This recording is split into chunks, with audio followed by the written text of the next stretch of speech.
First and Second Chronicles in the Septuagint, a Greek translation of the Old Testament produced around 300 BC, the title translates as the books of things left out, referring to additional details surrounding the historical events recorded in the books of Samuel and Kings.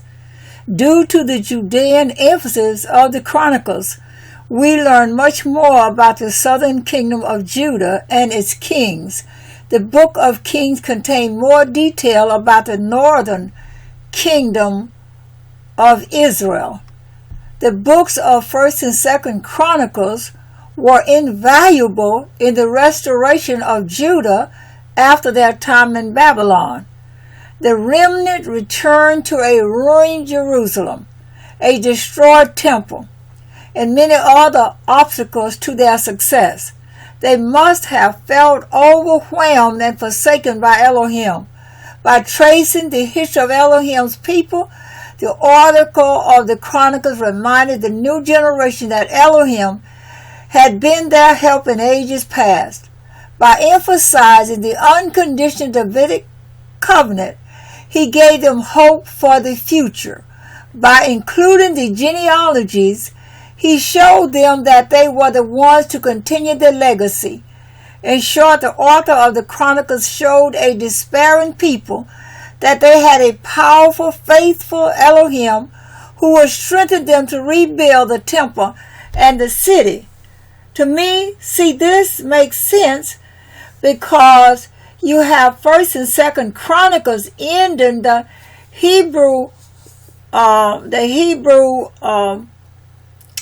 word of Father, and then next you come into the new covenant.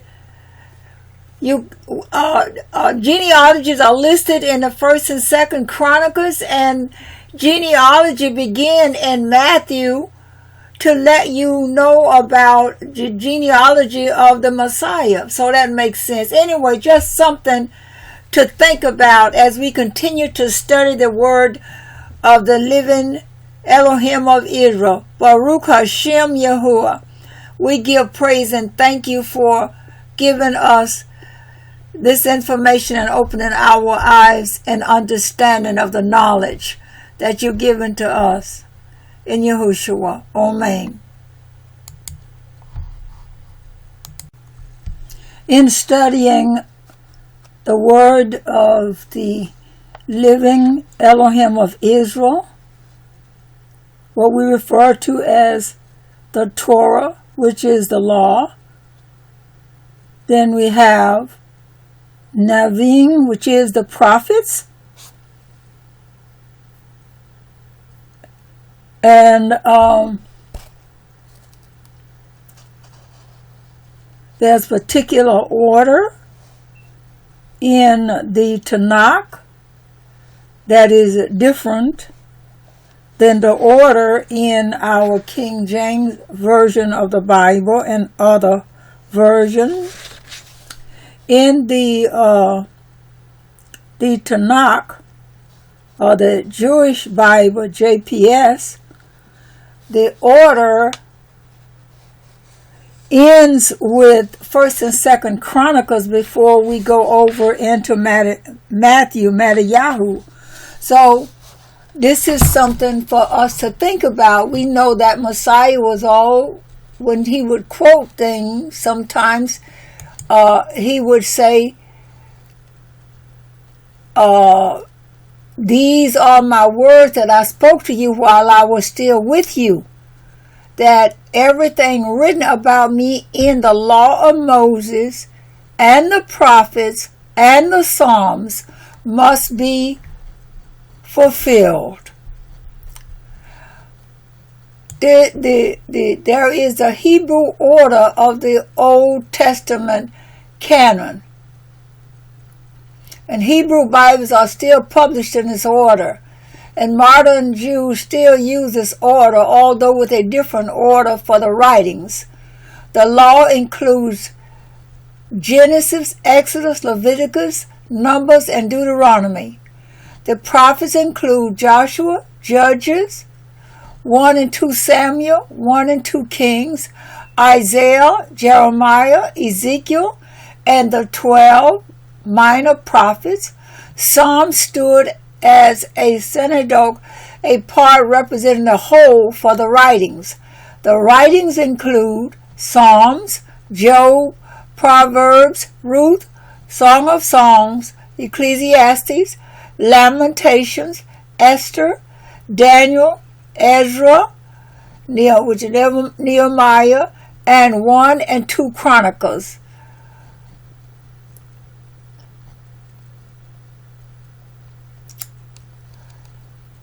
The 1 and 2 Chronicles ends the Tanakh. And with our Bibles, the next that we would read is Matthew or Matthew. But in our King James, it ends with Malachi, which appears, after you look at it, out of order. Is Malachi in the King James Version and others, and then starts Matthew. So it looks like Malachi is given a message just before we enter into the Matthew, the beginning of the New Testament. So as I was studying and I began to observe the order, difference in the order, like 1st and 2nd Samuel is really one book, and 1st and 2nd Kings is really one book. I think we should note the differences because we are to read through the Tanakh, and we come to the ending of it by coming to 1st and 2nd Chronicles. I think that this is very important for us to take note of it. I'm sure that many of us, not just me, have thought about the Old Testament books, and they are ordered the way they are in our English Bibles, and if we have given much thought, we've noticed that the English Old Testament is ordered by history, poetry, and prophecy, while understandable the order has what appear to be some shortcomings. But the ancient Israelites, or the Hebrews, since Father is identified in the Old Covenant as the Elohim of the Hebrews, so the Hebrews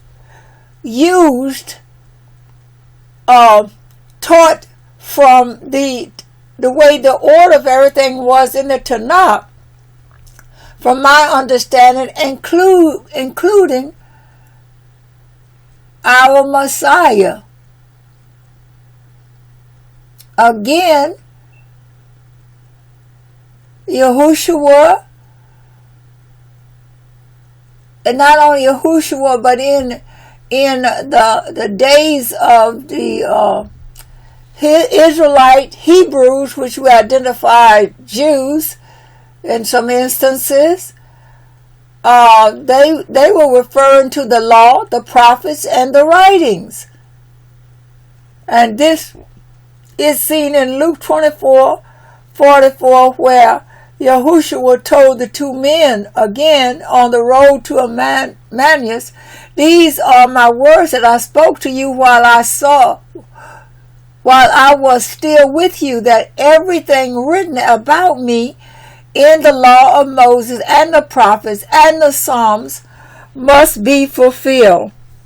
So we see that there's a different order, and I just want to give you something to think about. The order that the Tanakh was first in, and somehow we done got out of that order, just as a lot of other things are out of order. So I just wanted to share this with you, so you can check in the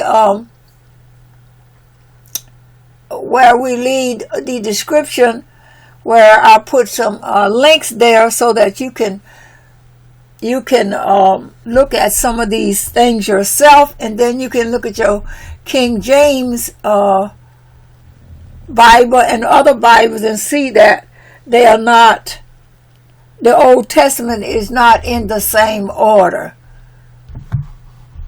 So, again, something to think about.